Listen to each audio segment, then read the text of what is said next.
Eu converso agora com a fonoaudióloga Cíntia Fadini. Doutora Cíntia, muito bom dia, tudo bem?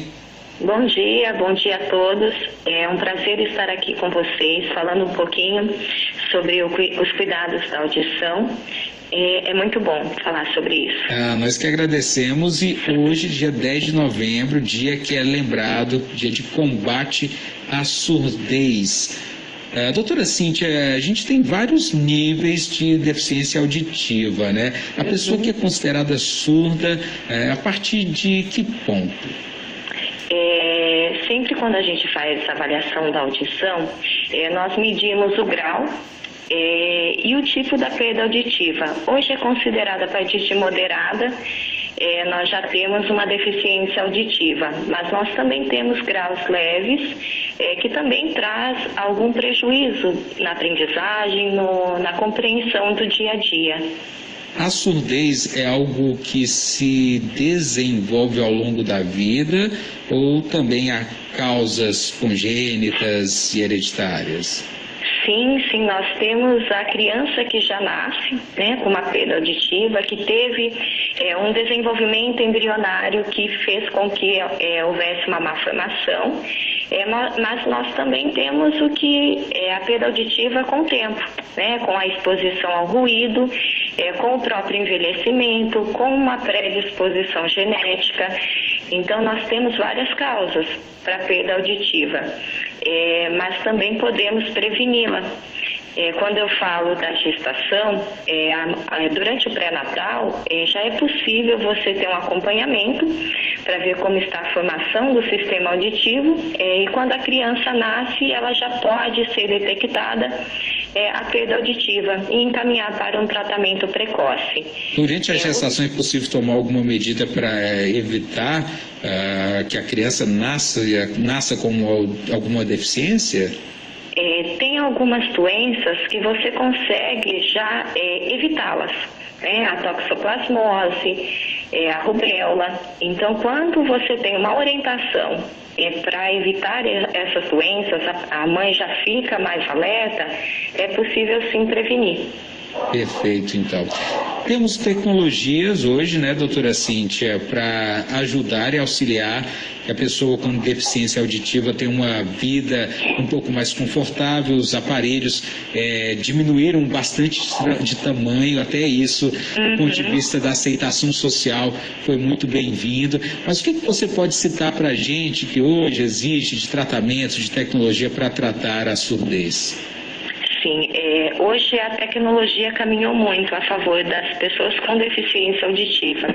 Nós temos aparelhos que são bem adaptados, que conseguem trazer uma audição, às vezes, além do que a pessoa já ouvia, o tratamento precoce. Então, a criança, ela já nasce, ela já vai fazer o exame da audição, ela já vai ver se tem ou não uma perda auditiva, já vai ser encaminhada e já vai, nos primeiros anos de vida, colocar o aparelho e iniciar a adaptação. Tem alguns pacientes que não se dão tão bem com o aparelho, mas nós temos o implante coclear, que também vai tirar o nosso sistema. A cóclea é um órgão que está dentro do nosso sistema interno. Esse órgão ele é retirado e é colocado eletrodos que vai facilitar ainda mais a audição das crianças. Então, nós temos um ganho bem grande no diagnóstico precoce e nas tecnologias que são afetadas para trazer essa audição novamente. Mas existe alguma cirurgia ou implantação de algum equipamento que pode trazer a audição de volta? Sim, nós temos o implante coclear, que hoje é um dos grandes benefícios para as crianças em adaptação. Dentro do nosso sistema tem a cóclea que recebe o som e o implante vai no lugar dessa cóclea que não está funcionando bem. A criança ela começa, por meio dos eletrodos, a ouvir os sons novamente. Olha que interessante. Sim, agora, sim.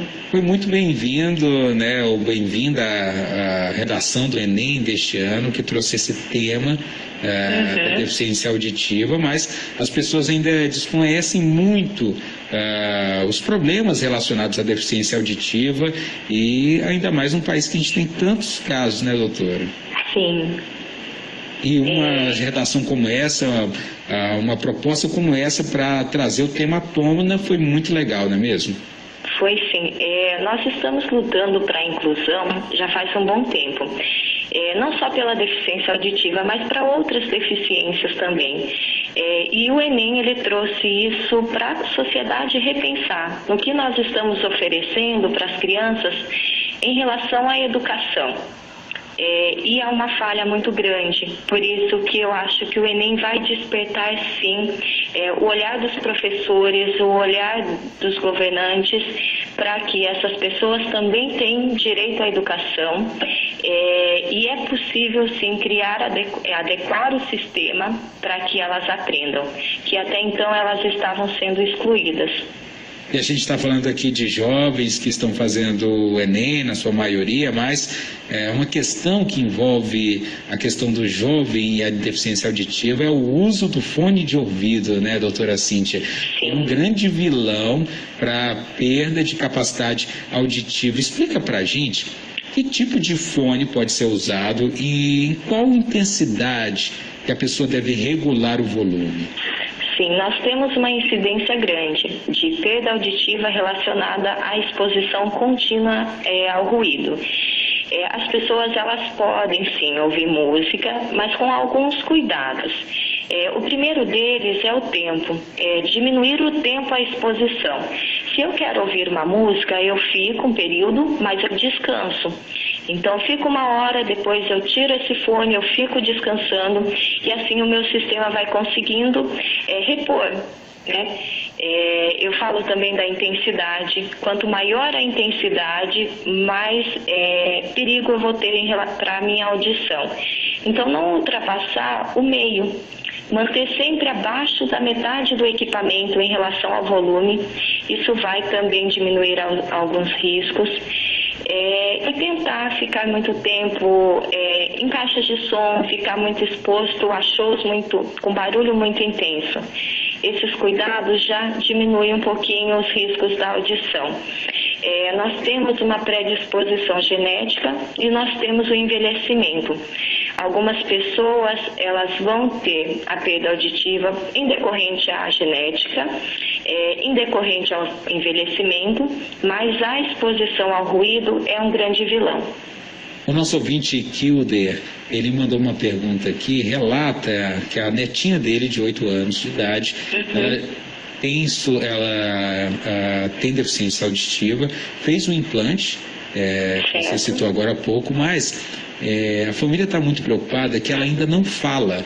Mesmo com implante, mesmo depois de fazer o tratamento, ela não fala. E ele quer saber se é possível ela desenvolver essa habilidade da fala também com o tempo, depois da implantação do dispositivo, ou não. Sim. A criança, quando ela faz o implante, quando ela coloca um aparelho auditivo, ela precisa ser ensinada a ouvir. É muito importante ela ter um acompanhamento fonoaudiológico para ensiná-la a ouvir. Não é só ter o aparelho, não é só captar o som, ela precisa dar significado a esses sons. A fala, ela é uma consequência de todos esses significados. Para que ela consiga falar, ela precisa ter conceitos, ela precisa entender o mundo que está ao redor dela, e a fala é uma consequência. Eu tenho algumas crianças que também têm um transtorno de fala associado, mas aí por meio de terapia fonoaudiológica vai melhorar essa questão de linguagem e vai facilitar a fala. Por isso que é importante o acompanhamento fonoaudiológico para ensiná-la e dar significado aos sons que ela escuta. Então tá certo. O outro ouvinte que mandou para a gente uma pergunta o seguinte, ele relata que tem deficiência auditiva no ouvido esquerdo, o direito funciona bem. Ele quer saber se ele pode usar um aparelho apenas em um dos lados para corrigir essa deficiência. Sim, se ele passou por uma avaliação, uma avaliação audiológica e foi detectado realmente uma perda auditiva só de um lado, ele pode sim fazer uso de um aparelho só. É o que a gente fala, perda unilateral. Tem pacientes que acomete só um lado. O que não pode é ter um pouquinho de perda na direita e a esquerda estar pior e eu usar um aparelho só. Quando eu tenho uma perda auditiva, eu preciso usar, nas duas orelhas, eu preciso usar os dois aparelhos, porque senão a gente fica em desequilíbrio. É a mesma coisa em relação à visão. Se eu tenho um problema no meu olho, nos dois, eu preciso usar um óculos que vá corrigir os dois olhos. A audição é a mesma coisa. Perfeito, então. Agradeço aqui demais a entrevista com a doutora Cíntia Fadini. Doutora Cíntia, muito obrigado e Dia de Combate à Surdez, nesse 10 de novembro. A gente está lembrando aqui todos os cuidados que precisam ser tomados, tratamentos, e foi uma ótima contribuição para esse dia. Obrigado, doutora Cíntia. Sim, eu agradeço. Um abraço a todos. 10 horas e 53 minutos.